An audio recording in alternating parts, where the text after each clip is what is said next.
একবিংশ শতাব্দীর সবচেয়ে শক্তিশালী ও দুর্ধর্ষ গোয়েন্দা সংস্থার কথা মনে আসলে সবার আগে আমাদের মনে আসে ইসরায়েলের মোসাদ ও মার্কিন সিআইএ এর কথা। তবে আমরা যদি ইতিহাসে একটু বিংশ শতাব্দীর দিকে তাকাই তাহলে দেখতে পারবো পটভূমি ছিল একেবারেই ভিন্ন। তখন সারা বিশ্বের বুক চেতিয়ে বেরিয়েছে সোভিয়েত গোয়েন্দা সংস্থা কেজিবি। বিংশ শতাব্দীর তুমুল আলোচিত ও সমালোচিত গোয়েন্দা সংস্থা কেজিবির উত্থান, পতন ও কার্যকলাপ সম্পর্কে বিস্তারিত জানব জিজ্ঞাসার আজকের পর্বে।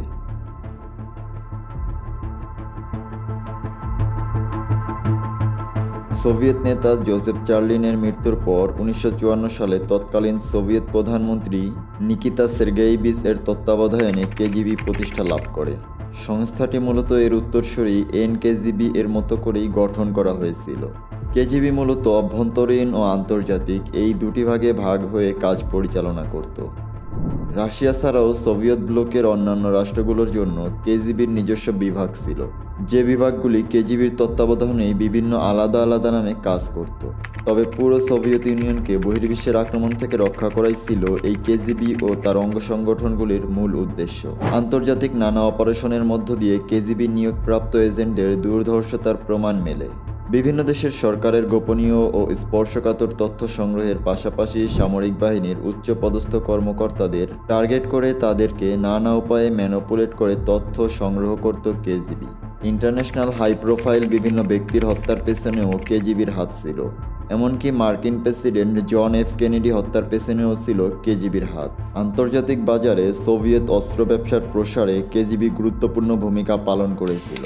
এছাড়াও ভিয়েতনাম যুদ্ধে মার্কিনীদের পরাজয়ের অন্যতম কারণ ছিল কেজিবি, কেননা ভিয়েতনাম যোদ্ধাদের অস্ত্র সরবরাহ ও প্রশিক্ষণ দিয়েছিল কেজিবি নিজে।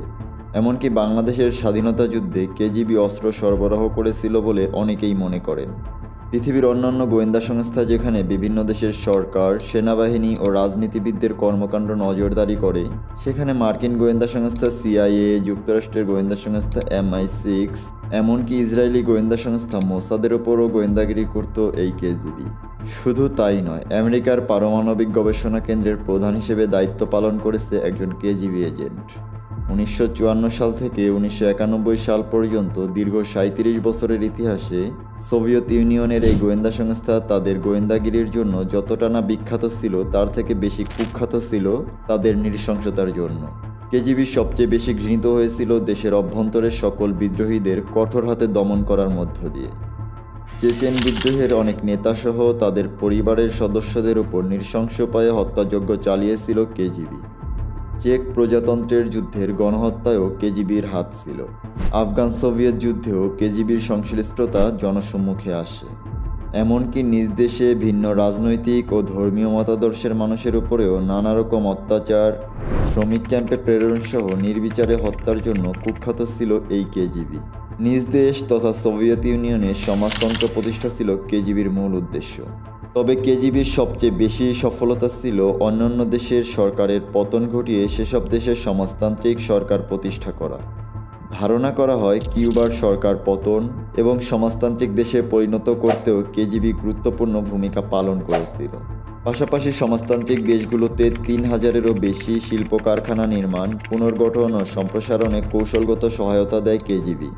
সমাজতান্ত্রিক শিক্ষার প্রসার ঘটিয়ে বিশ্বের বিভিন্ন দেশে নিজেদের প্রভাব বিস্তার করতে পারলেও মুসলিম দেশগুলোতে তারা ব্যর্থ হয়। এক্ষেত্রে মূল বাধা হয়ে দাঁড়িয়েছিল ধর্ম ও রাষ্ট্র ব্যবস্থা। বাথ পার্টির মাধ্যমে ইরাকে সমাজতান্ত্রিকতা প্রতিষ্ঠার আশা করেছিল কেজিবি, কিন্তু পরিস্থিতি পাল্টে যায় যখন ইরাক ক্রমেই যুক্তরাষ্ট্রের অধীনে চলে যায়। নিজেরা সংগঠিত হলেও ইরাকে প্রভাব বিস্তার করতে ব্যর্থ হয়েছিল কেজিবি। আফগানিস্তানেও সমাজতন্ত্র প্রতিষ্ঠার পাশাপাশি মুসলমানদের দমন করার চেষ্টা করেছিল কেজিবি। এদিকে সিআইএ আফগানিস্তানের কয়েকটি জিহাদি গ্রুপকে অস্ত্র ও আর্থিক সহায়তা দেয় এবং সোভিয়েত বিরোধিতায় উস্কে দেয়। আর এই সুযোগেই ওসামা বিন লাদেন ও তালেবান তৈরি করেছিল সিআইএ। এ অবস্থায় হার মেনে আফগানিস্তান থেকে বিদায় নিতে বাধ্য হয় কেজিবি, যার রেশ ধরেই পতন ঘটে সোভিয়েত ইউনিয়নের। সেই সাথে শেষ হয় কেজিবির দাপট। যদিও 1991 সালে সোভিয়েত ইউনিয়নের পতনের সাথে সাথে কেজিবির উদ্দেশ্য একেবারে নির্মূল হয়ে যায়নি, এমনটাই মনে করেন অনেক বিশ্লেষক। তাদের ধারণা কেজিবির প্রভাব এখনও রাশিয়ায় বিদ্যমান, কেননা সোভিয়েতের পতনের পর থেকেই রাশিয়ার রাষ্ট্রপ্রধান হন ভ্লাদিমির পুতিন।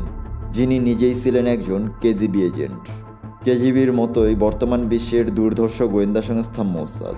ইসরায়েলের গোয়েন্দা সংস্থা এই মোসাদ সম্পর্কে বিস্তারিত জানতে দেখতে পারেন আমাদের এই ভিডিওটি। আপনি যদি বিভিন্ন রহস্যময় ও তথ্যমূলক ভিডিও পছন্দ করে থাকেন তাহলে আমাদের চ্যানেলটি সাবস্ক্রাইব করে রাখুন। এই ভিডিওটি থেকে আপনি নতুন কিছু জানতে পারলে লাইক দিয়ে আমাদেরকে উৎসাহিত করার জন্য অনুরোধ করা হলো।